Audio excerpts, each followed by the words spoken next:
Barbosa, Randy Chavez.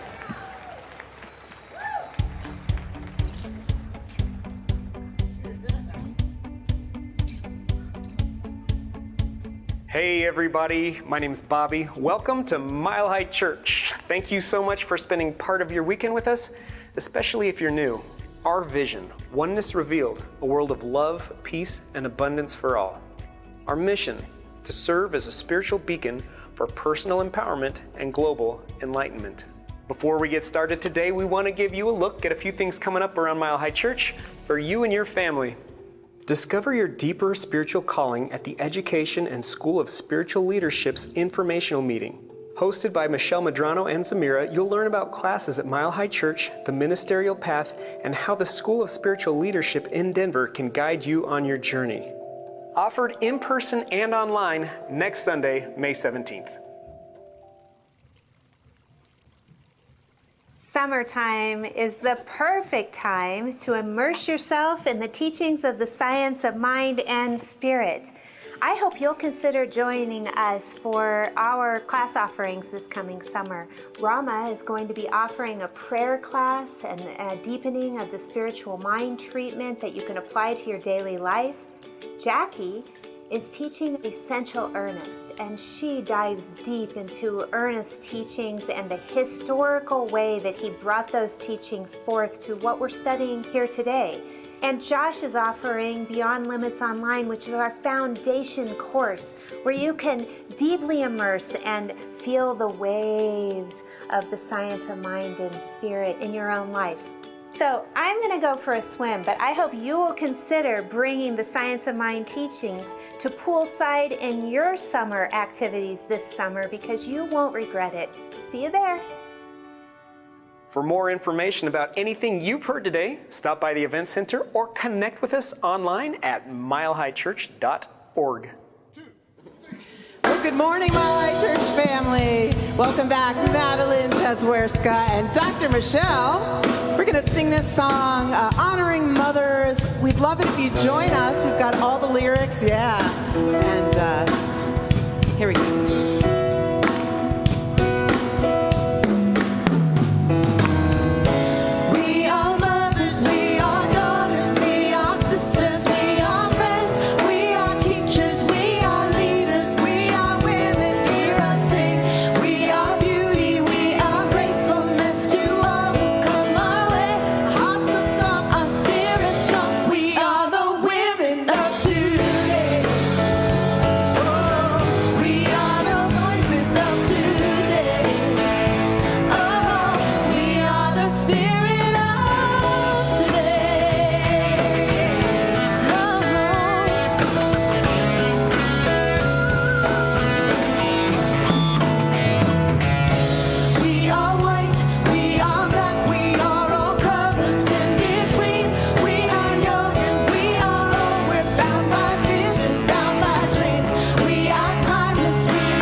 Microphones. There we go. Good morning, Mile High Church. Welcome, welcome. What a joy it is to have you with us here in the room, those of you watching online. What a joy it is to celebrate that feminine energy of womanhood, and we celebrate each one of you. We're so grateful that you're here with us today, and that song is dedicated to all of us, that feminine nature within all of us, and especially today we want to say Happy Mother's Day to those of you who have served in that sacred role of mother. We invite you to stand so we can acknowledge mothers today. Oh, what a joy. I read a quote last week about mothers. It said that in motherhood, you develop strengths you never knew you had and patience you never knew was possible, right? So we celebrate that, we honor that. I also invite us to honor ourselves, because while some of us may not be mothers in this room, the place where Mother's Day connects us all is that we've all had a mother somewhere, right? She's somewhere in the universe. She's somewhere expressing, and we get a chance on Mother's Day, I think, to continue the beautiful work of healing our heart with regards to our mothers, with regards to a deepening sense of love and connection that we could have with her, deepening our sense of healing that we can have with her, and opening our hearts to the greater truth of who we are. And so we get to do that today together, and we have a beautiful, amazing, heart-centered message from the King of Hearts himself. Our own Dr. Roger Teel is in the house. What a joy. So take a deep breath with us as we now step into some spiritual practice as community together. We invite you to go within as we sing together, experience some silence together, and pray together. Let's begin.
Breathing in the very breath of life right here and right now, we allow ourselves to fall into this prayerful space, recognizing this amazing container of heart that exists in this universe of love, this container of energy and expression. God, that infinite presence, that light, shining brightly through all creation, providing and being and expressing through and as this energy of the presence through everything and everyone, including right here, right now. And this is why I can so boldly proclaim that this space that we reside in right here and now is a container of love, because it can be no other way. Right now, we're breathing it in and breathing it out. Right now, we are emanating it. Right now, we are expressions of that love. And our heart knows this truth. So we awaken this morning consciously to the truth that is just nestled always within us, around us, through us, and as us. The awakened heart that invites us into this container of love, into this awareness of love, into this truth of who we are, revealing itself to us continuously such that we can be transformed by the renewing of this heart, the renewing of this mind, the renewing of this awareness together. And we do this now on this day of love. So I declare that for each one of us, there's this space available for healing and wholeness to reveal itself to us, through us, and as us now. Through all of the elements of our service, through being here in spiritual community, that healing takes place in us and as us. And I particularly speak this day to any of us who on this Mother's Day are facing our first Mother's Day without our mother on this planet. She may have slipped the bonds of this earthly plane into the next experience, and we send love and declare the healing heart. For we know that that connection is eternal, and that this is a beautiful day of heartfulness for us all. We open to it, we allow it, we say yes to it, and we are all the better for it. Indeed, as each one of us does this, we make the way for every person here in this service, those watching online, to experience that deepened heart awakening. We make it possible for all beings on this planet to awaken to the truth of who they are, love in action. And this is the kingdom of heaven on earth. So gladly we do this now, and we give thanks for it now. We let it be now. And I joyously and with great faith just release this word, accepting that as it has been spoken, it is done. It is done. And I let it be, and I let it go. And so it is. Amen.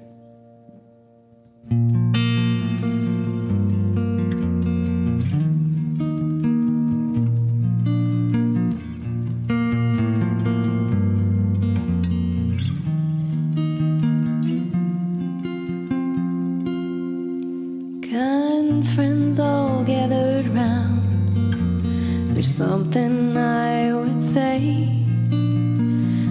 What brings us together here has blessed us all today. Love has made a circle that holds us all inside, where strangers are family and loneliness can't hide. You must give yourself to love, if love is what you're after. Open up your heart to tears and laughter, and give yourself to love. Give yourself to love.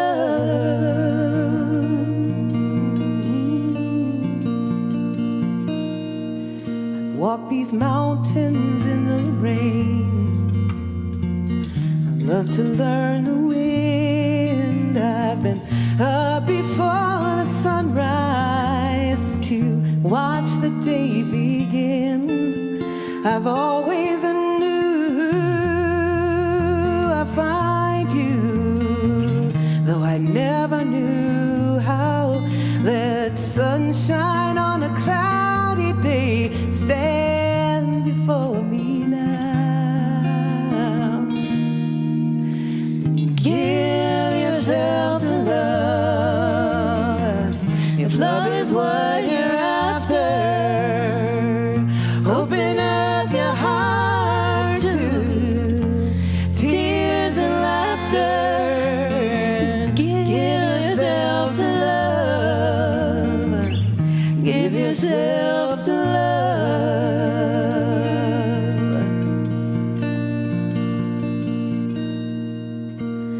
Love is born in fire, planted like a seed. Love can't give you everything, but it gives you what you need. Love comes when you're ready. Love comes when you're afraid. It'll be your greatest teacher and the best friend you will make. So give yourself to love. If love is what you're after, open up your heart to tears and laughter. Give yourself to love. Give yourself to love. Oh, give yourself to love. If love is what you're after, open up your heart to tears and laughter. Give yourself to love. Give yourself to love. Give yourself to love. Give yourself to love.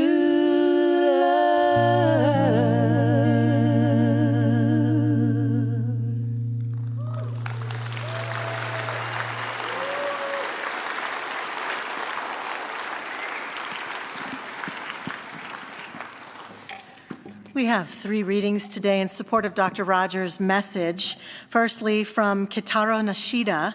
He says, if my heart can become pure and simple like that of a child, I think there probably can be no greater happiness than this. And from Mark Murren.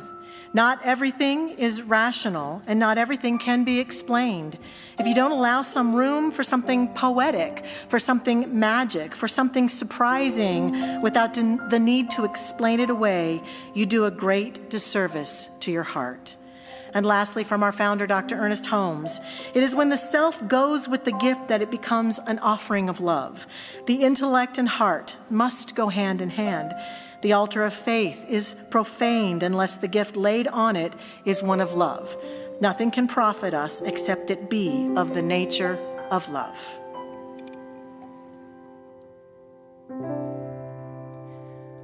There's a deepening, no need for words.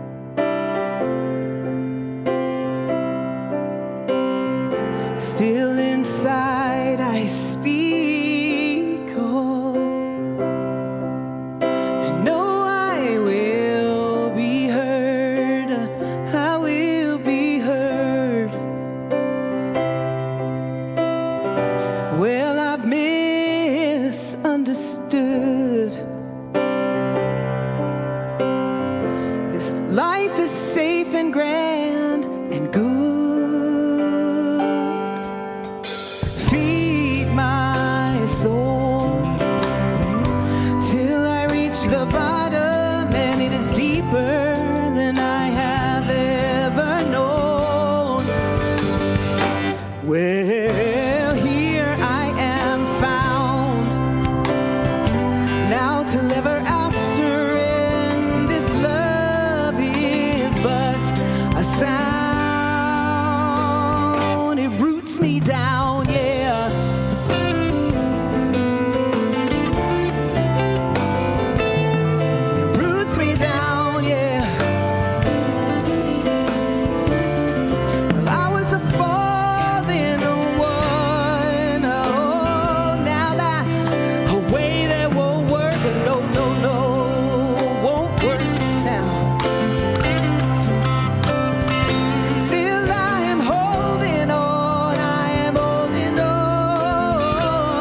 Laura, beautiful song. Laura Berman, so beautiful. And thank you. Do you know what a massively great band this is? All virtuoso, every one of you. Thank you, thank you, thank you. I know that we've always had a great music ministry tradition here. Jack Castle, Dr. Kent Rautenstrauss supported that, and Tom Litch, and now Laura's assisting with that, and it's a great tradition. But good morning. I'm just so proud of them. I just can't stop talking about them. And thank you also, Reverend Dr. Michelle, Reverend Josh, and all the ministers here at Mile High for the privilege of being here. And thank you for doing such a great, great job continuing the wonderful trajectory of service that is Mile High. It's great to be back, and I love you. And part 2 of a series here, and I begin it with a quote from a professor, a mystic, I believe, a great writer, Thomas More. He wrote The Care of the Soul and also The Reenchantment of Everyday Life. Listen to these very powerful words. Our fundamental orientation toward life seems to be lacking an ingredient that feeds the soul. I believe that our maladjustment to the heart lies deeper than our problems, and that this deep short-sightedness has dried out our souls. And he's speaking collectively of where humanity is, that short-sightedness, that maladjustment to the heart, which further strengthens my passion for the topic today, which invites us to do heart work, which I believe to be humanity's greatest and most compelling and most urgent quest at this time. As Rainer Maria Rilke said, and I quoted last week, the work of sight in the visible realm is done. Do heart work now. Each of us and all of us together, may we do heart work right now. And in part 1 last week, I spoke to the restorative power of this heart center in every one of us that can restore us to wholeness, to vividness, to new life, as we also move into a sense of love unconditional. And we move beyond the distortions of love, the distortions of the demands and the judgments and the manipulations of love. And we move to the level of unconditional love. And that every one of us has a wellspring of that love energy within us that we can tap. And we can use it with the acronym I gave you last week of SOUL. As we shift, we notice when we're not in that space. And we shift and we bring that energy down to the heart. And then we open and allow it to grow us. Allow it to energize such that we then can unify with it.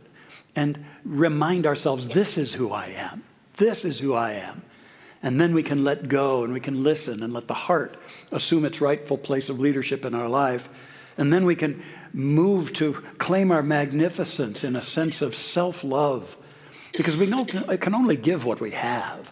And so as we fill our own cup of loving of ourselves, we then can go forth and share the magic in our world.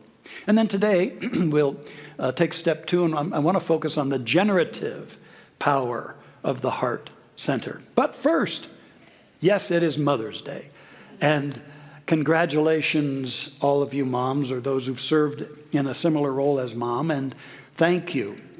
Thank you for the gifts of mothering. And they gathered a group of kids together and asked them some questions about moms. And I found some of the answers intriguing. I want to share a few with you. They asked this group of kids, how did God make mothers? And one little girl stood up and said, magic plus superpowers and a lot of stirring. Then they asked, why did God give you your mother and not some other mom? And one little guy stood up and says, God knew she likes me a lot more than other people's moms like me. And then they asked, so what kind of little girl was your mom? And one girl said, well, I don't know because I wasn't there, but my guess would be pretty bossy. And then they asked the group, what does your mom do in their spare time? And they all said, there's no such thing. There's no such thing as spare time for a mom. Then they asked, why did your mom marry your dad? And one little guy said, well, my grandma says that mom didn't have her thinking cap on. And then they concluded and they said, well, are you glad that you have your mother? And they all said, oh, yeah, yeah. And one girl said, oh, yes. If I didn't have my mother, everything would be in a big, big mess. And how true is that? So congratulations, you moms. And I know for some of us, our moms have gone to the other side. And I miss mine. I miss my mom a whole lot. I feel very blessed to have had a mom like Roger Teel. She was raised on a Kansas farm. They were poor for a while, and she was the oldest of 4 kids. And then when she was young, her own mom died, and she found herself part of raising her siblings. And when she was old enough, she left the farm and came here to Denver and got a lot of training, did a lot of schooling, went to work for the only company she ever worked with, Caterpillar Tractor Company, and became a very esteemed personnel director with Caterpillar, and did a wonderful thing. She picked her life up by the bootstraps, and I so respect that. One of the greatest things was that she found Mile High Church. Back in the days when we had no property and we were meeting at the theater, the Lake Ridge Theater, she found Mile High Church. Eventually I started attending with her, and the die was cast for my life. And she just loved this teaching so very much. It got her through so much. It got through the parting of my parents' ways. Then we each went their separate ways. And she kept growing and learning. She took all the classes. She became a wonderful practitioner. And 20 years later, practitioner emeritus. Just absolutely loved this church. When she was sitting on the board of trustees as one of its members when the new sanctuary was opened. And she served our greater movement in a number of ways as well. My mom loved life. She loved to travel. She loved a good party. And I think I inherited that, thankfully. And she loved Erica and the boys and the grandkids she got to know. Love my mom. I miss her. And she passed over just a few months after the opening of this sanctuary. I'm so glad she got to see that. And so I went to work and made sure we put a fountain in the Prayer and Care Center. It's a water wall there. Visit it sometime in the lobby of the Prayer and Care Center. It's devoted to her. And I also esteem mothers because I get to watch a great one in action in my beloved, in Erica. Tremendous mom who also experienced a loss as she lost her first husband to leukemia and stood strong in raising our boys. And then a couple of years lapsed, and she had the courage to make a beneficial change in her life that her guidance called her to. And she had the courage to move here to Denver, and she knew only one person here. She had the courage to try out this weird church that everybody called, or that one of her relatives, her aunt, called a voodoo church. And Erica thought, I think I want to go to that church. And then she had the courage to date a minister, thank God. And in August, we'll celebrate 38 years of marriage together, which I'm so blessed about.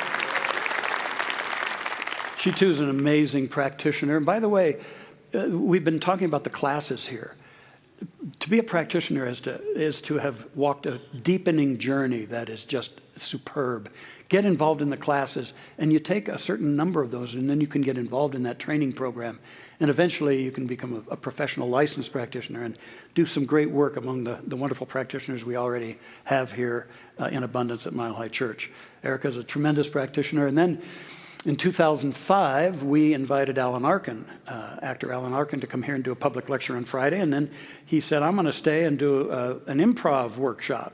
Nobody on staff knew what that was, but we said, okay, Alan, he said, I need 20 people. And they were a little short, and so they called Eric and says, you need to be in this. And she says, well, whatever it is, I'll do it. And she found another passion in her life, improv. Alan pulled her aside at the end and says, you need to be doing this.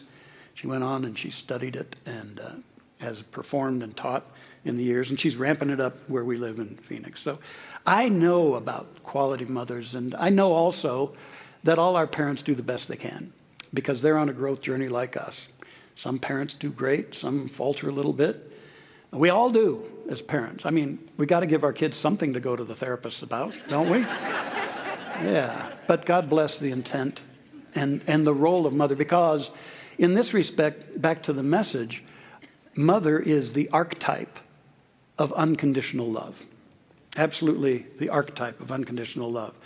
Because you see, a mother refuses to see anything but the very, very best in us, in their children, and hold that and call us to that something deeper that they sense is within us, to our greater yet to be. And so an essential work of heart, the generative aspect of the heart, is to begin to listen to the heart and reclaim the dreams that are woven into the heart and that call us heart-centered dreams. You see, one of our big problems is that the ego is structured on identity, an identity from past judgments, the judgments of our path, the judgments of our life. The ego's developed on those judgments. And in that regard, the ego then, a tendency is to concoct inflated images of success in life. And then to also create exaggerated goals and fanciful outcomes that are meant to justify us, meant to validate us and impress others. But that's why so many folks at some juncture in life wake up one day and say, I'm not living the life that really matters to me. I'm living the life that at some egoic level I thought was important, was acceptable, and I should embark upon. And that can be a wonderful breakthrough point, an opportunity to reclaim heart-sourced and heart-centered dreams. Because you see, it's out of the integrity, the wholeness, and the wellspring of the heart that we come to know what we're really about in this life. Not the stuff we've picked up along the way, but our true essence, what we're really about. And this is what I'm inviting you to explore today. Our mothers knew it about us, or at least sensed it about us, and yearned that we would fulfill not what the world wants, but what our deep heart longings are. So I invite you today to center into that energy in you with great trust that there's, yes, the thinker, but the power in your life is the knower. And it knows what you came here to be, to do, to contribute, to enjoy. It knows. And it will respond. It will re-educate us and allow us, if we choose to reinvent our lives. So I'm going to offer you some steps for this. Additional steps in heart work along with last week. And the first one is based on the idea that we sometimes have unfinished business on the way to the dreams that matter most in our lives. And so the first step is to heal elegantly. Some folks heal reluctantly or in total avoidance. Many heal in their lives based on shame or guilt. But I want to propose that we can heal elegantly in this life. Because here's the thing. First of all, we can all get off course in our life and make mistakes. We all can. But we must not let regret or resentment hobble our lives. We must not. And in addition, we can all experience deep loss in life, shattering loss, or betrayals in life. We can experience that hurt that sears to the core. And we must not close our hearts to our life and to our potentialities. So what we have to do in healing elegantly is to love ourselves enough to honestly open to our hurts and to honestly embrace our mistakes. Honestly.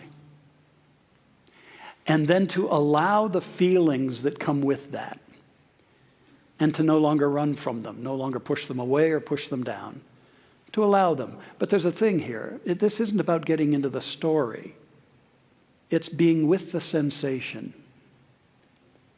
And I've done this work in my life in various areas, and it happens that the more I tune into those feelings and let the sensation have its way and avoid getting into the story about it, that energy has a way out now rather than being reinforced. It has a way out. And it takes different amounts of time for different folks. But we can elegantly be present with love to our own feelings and allow that energy to flow. And as we do, to open ourselves to the insights and the lessons and the gifts that every experience brings us. If it was a mistake, we open to how we can do better and then let it go. If it's a loss, we can realize that the reason we're grieving is that we first loved. And that's a good thing. We're here to love. And we don't have to continue to experience unending agony, although we may feel the pain for a time, for sure. And so we open to the insights so that we can then return to life and to the purposes that our heart calls us to. There's a really beautiful metaphor for this in Japanese art. It's called the kintsugi bowls. Kintsugi bowls. And what the Japanese stumbled onto was that if a ceramic bowl were to shatter, they would actually put it back together using gold lacquer and all the places where it had broken. And here's some pictures of some kintsugi bowls. And you see they've all broken, but this beautiful lacquer is what's now called them together. And I love that about the things that shatter us in this life. That we can, rather than regret them or run from them, we can actually feature them. We can actually heal elegantly or be on that pathway in our life. Because heart work is really about going into the broken places, not to hide them, but to illuminate them and to make them sacred. Okay? See, it's the broken places where the light shines through. Okay? And it's about the story of our whole life. All the facets of our life. And so sometimes on this generative path, it does us good to heal elegantly and make sure that we're up to date with that so that we can take the second step. And that is to dream courageously. In this regard, it's so powerful to focus in on the musts of our lives rather than the shoulds. You see, the shoulds are how others feel our lives should have been. The shoulds are the social pressures to do certain things, the affirmation that certain careers or certain expressions of life are superior to others or ought to be done in our life. And we've all fallen prey to marching according to the drumbeat of the shoulds in our life. And again, there are so many who finally waken to the fact that it's time to shed that and again honor what their hearts know, the musts of the heart, what's woven into the heart that absolutely now must come forth. Again, beyond the thinker to the knower that knows what we must do. It's so compelling, so authentic for us. Now, a word of caution. That kind of courageous dreaming, the musts, first of all, you might just hatch a really big dream. It might be really big. It might even seem to a part of you outrageous, which is the ego trying to pull you back from taking a risk. It might be big. And secondly, it might imply change. Because if you've been living according to shoulds and you finally are giving permission to honor the musts in your heart, there'll be change. And we have to be willing to go for it anyway because it matters. It's what we're here for. You all probably know, most of you, if you hang around here a whole lot, know a wonderful singer. I think he's one of the finest New Thought singers and composers. I love his music. I really respect him. His name is Daniel Nahmod. He's been here a number of times. I've used so much of his music in my classwork and things like that. Well, let me tell you the backstory of Daniel. He graduated from college and he went into computer programming and he did very well. He built a great career. He had a luxury condo, a 401k. He had no debt and he had a lovely fiancée. And then he writes this. Then came December 4th, 1997. I was in a computer class I didn't want to take to learn skills I didn't want to learn, to quit a job I was terrified to quit, to become an independent computer consultant, which I desperately did not want to become, to earn many tens of thousands of dollars that I wouldn't be truly earning, to save up money for a wedding that would cost much more than I wanted, to marry a woman who my soul knew I shouldn't be marrying. So he had this anxiety attack in this class, and he excused himself from class, and he went and he threw water on his face. And he wondered what was going on. Why was he so miserable? And sometimes that's a key. It's not only our longings that can push us toward our musts, but it can be our discontents as well. If there's a degree of misery in what's going on, something's not your right thing. And so then he goes on and he says, I was stopped in my tracks by the single most obvious and impactful miracle of my life. It was a breakthrough realization. While my job was impressive, prestigious, lucrative, conservative, adult, and mature, it had one underlying requirement, that I lie. I lie to myself, to my boss, to my coworkers, to my family, and to everyone around me. And it took only another 5 seconds before I got this exact same realization applied to my central relationship. Within the next 8 months, I shed nearly all my possessions, my relationship, my job, my career, and my city. I moved to Los Angeles and began saying yes to what has manifested as an endless, spectacular torrent of miracles in music and everywhere else. In this new, deeply authentic life, I am continuously aware of the miracles that just keep coming. And one lesson I've learned about miracles is that you don't have to ask for them, pray for them, or beg for them. You only have to see them when they come, and they're always coming. Some of the earliest miracles in my musical career were financial miracles. Whenever I needed a certain amount of money to pay the bills, that amount of money would appear over and over and over again. But you see, that's the way it is when we plug in to a dream that's so much a part of us, whether we've pushed it aside or not. It's when we tune into that, the universe conspires to move us forward, and things begin to work out. What Daniel calls miracles show up for us. The thing is, there's no printout that comes to us or a download that says, here's everything you need to do and how it's all going to turn out. We just have to own it and let the miracles come forth. And that leads us then to the third step in this generative energy of the heart, and that is to proceed passionately. To proceed even if you don't know the whole journey, that you don't see the whole route before you. Maybe you only see the first step. Then that's what you get to take. But I tell you, if it's organically a part of your heart, that which you're doing, you'll know what the next step is. It will be revealed.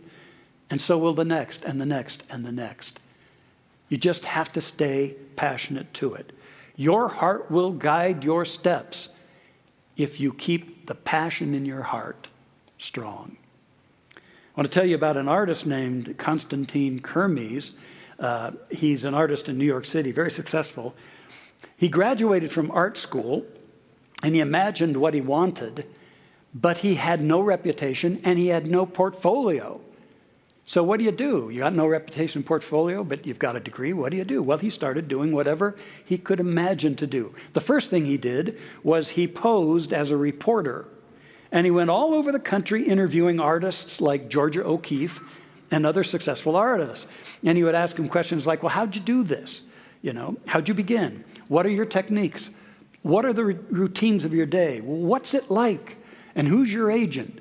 And he just kept going to all these people and assembling all this information. An effective step of action. Then he went to New York City, which is where he wanted to live, and he started stopping at art galleries. He started visiting and interviewing art galleries for works that he didn't have. But he just wanted to find a good art gallery that he thought would be supportive of his art. And he found one on 57th Street, and he went in and he said, I'm an artist, and what I'd like to do is in 4 weeks show you samples of my art. and see if you want to present it. And they said, all right, we'll see you in 4 weeks. So then he rented a studio, and then he began to paint. And in 4 weeks, he had his examples. He brought them in. They loved them. Within a year, he had his first showing, and his career took off. You proceed in any way and every way that you can, and you don't stop. He had an interesting practice. He wrote his projected diary of what would happen the next day as though it had already happened. And he would write it in the past tense. For tomorrow's to-do list, he would write, I did this. I accomplished this. I prayed for this. I forgave that. I walked in this way. As though it had already been done. And he felt like that was a spiritual process that actually compelled him to keep moving on. He proceeded passionately, honoring what was within him. Now, when you do that, what I also want you to know is that not always does it turn out as you would have hoped. Sometimes there will be blockages. Sometimes there will be a no. I return you to Daniel Nahmod, who talked about no's along our path, the setbacks. One experience that few consider a miracle is the miracle of no. For instance, it may be, no, you can't sing there. No, you don't get that gig. No, you don't get the recording contract. No, you don't get the car. No, you don't get the girl. The miracle is that even the no's are conspiring for my highest and best. Indeed, I believe that everyone and everything is conspiring for my highest and best. I certainly feel occasional frustration, sadness, or discouragement. But by and large, in this consciousness that everything is grace, that everything is conspiring for my highest and best, that even the no is a miracle, I feel a profound fullness, a destiny, a sense of creativity, support, and love. As I say in one of my songs, it's the power of the love in you and me. At any moment, we all have the capacity to recognize the infinite supply and presence of all manner of miracles in our lives and to receive them and give thanks. So are you ready to accept the invitation? To center in on your heart and let it be a healing force. Let it guide you. There's a deep wisdom here, bigger than we know. And to allow yourself to reconnect with deep dreams, maybe dreams even that you had as a younger person. To give you the inspiration that it's never too late to course correct and to honor what you came here with. And then to go for it, to proceed passionately. On this Mother's Day, remember, that's what your mom wanted. So you better be about the business, right? I close with these words in that regard from William Stidger. Blessed are the mothers of the earth, for they have combined the practical and the spiritual into the workable way of human life. They have darned little socks, mended little dresses, washed little faces, and have pointed little eyes to the stars and little souls to eternal things. Let's have a prayer. Oh, on this beautiful day, so much about heart, so much about love. As they sang earlier, may we give ourselves to love. For love is what we're after. Sense yourself centered here at the heart center, allowing it to move you into your higher self, into the infinite field of universal love and intelligence, and acquainting you with the deeper design of your very being.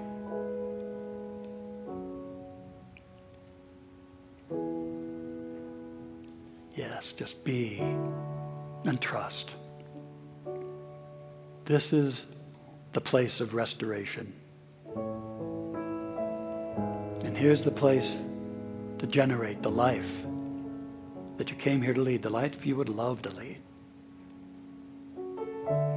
And so I bless you this day, knowing that every one of us is an extension of that universal love. It is our birthright. And I affirm and know that as we understand this and actualize this frequency of our consciousness, we are guided forward. We reveal greater wholeness and strength. We become a shining light, savoring the beauty of life and calling forth our unique contribution. And I bless you in that. You are beautiful. You are God-ordained. You are a blessing. Let it be. And move forward into God's blessings already prepared for you. I give thanks for this truth.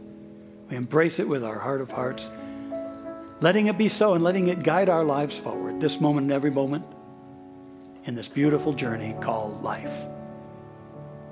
And so we let it be, and so it is. Amen.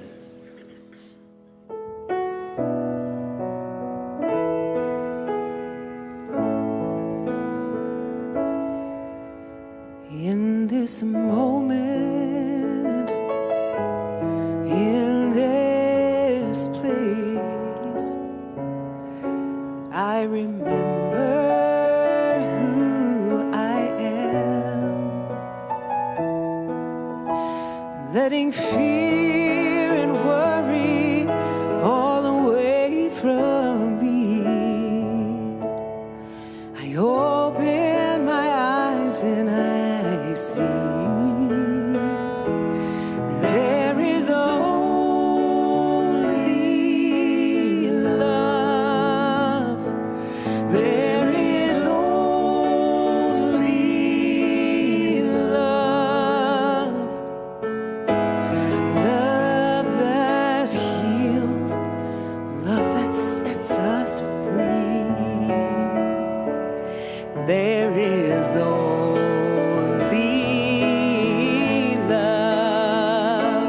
There is only love. Oh, there is only love, a sweet, sweet love. Love that heals, love that sets us free. There is only love. Amen. Amen. So beautiful. I love that song. This is a time of abandoning to the love that we feel for this great place. It's just a remarkable spiritual center, and I know you know that. And thank you for your support. The heart knows what to do in this moment. I don't need to urge you to do anything other than follow your heart and enjoy it, and enjoy the imparting of your substance, and with it, your energy of love and support for what this teaching is about in your life and in the life of others. So, as you hold that gift or tithe in your hand, whether it's a physical one right now or you've given in others the other means that they have here for giving, hold it symbolically, maybe even to your heart. Let's declare together. Divine love has me, blesses and multiplies all that I am, all that I have, and all that I circulate. And so it is. Amen. Morning, everybody. Beautiful message, am I right? All right, I think you guys know this next one. If you want to help me with it, I'd love that. We'd like to dedicate it to those people in our lives that we know we can count on when things get rough. I'm looking at you, Mama. Sometimes in our lives, we know that they're always Girl, come on, you got this. Who knows the words? You know the words?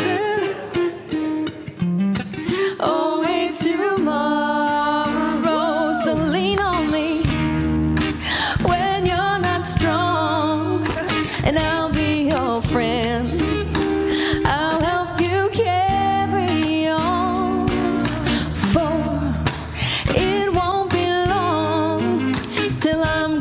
gonna need somebody to lean on.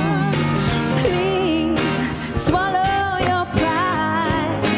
If I have things you need to borrow, for no one can fill those of your needs that you won't let show. So just call on me, brother, when you need a hand. We all need somebody to lean on. I just might have a problem that you'll understand. We all need somebody to lean on. Lean on me when you're not strong, and I'll be your friend. I'll help you carry on, for it won't be long till I'm gonna need somebody to lean on. Call on me, brother, you need a hand. We all need somebody to lean on. And I just might have a problem that you'll understand. We all need somebody to lean on. Hell, there is a load you have to bear that you can't get free. Oh, I'm right up the road, and I'll share the load if you just call me. You can call me if you need a friend. Call me, call me. Maybe you can lean on me.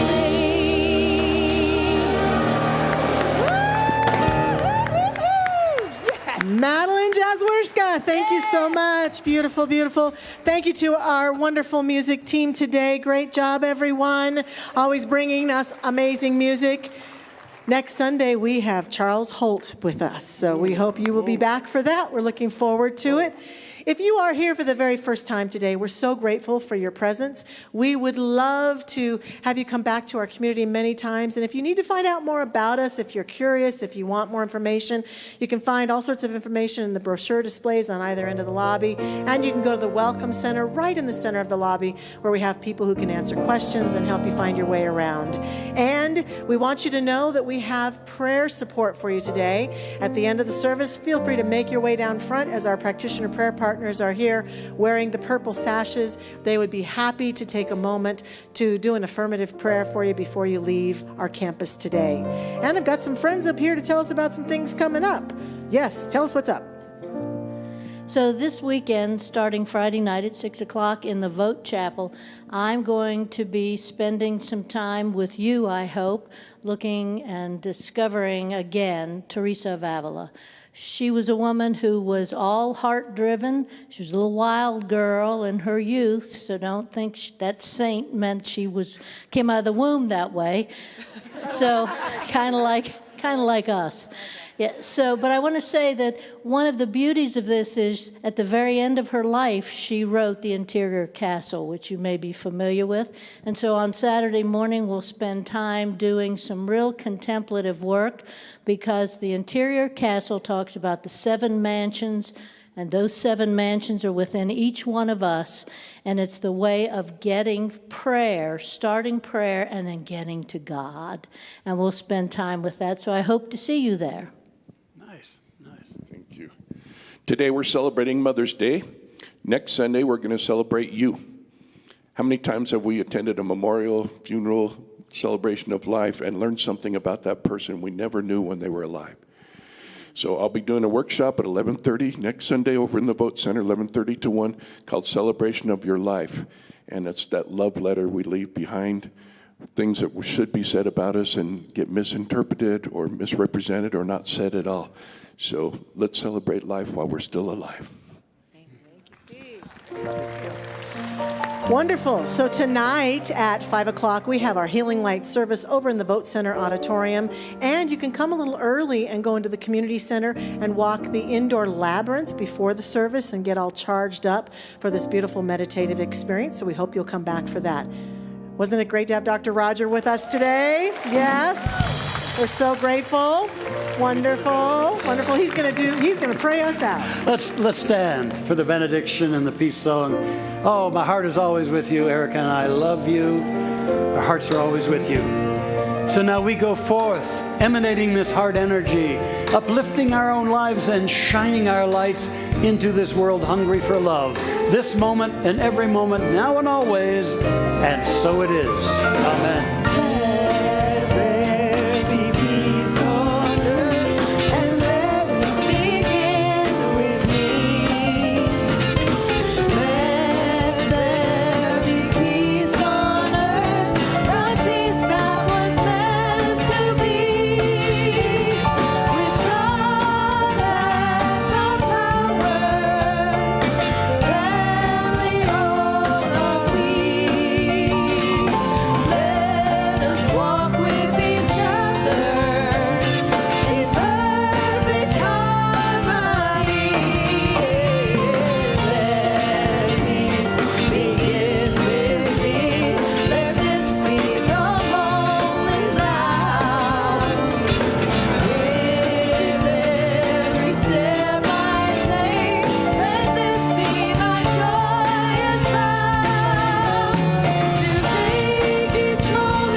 Problem that you'll understand. We all need somebody to lean on. I just might have a problem that you'll understand. We all need somebody to lean on. If there is a load that you can bear, that you can carry,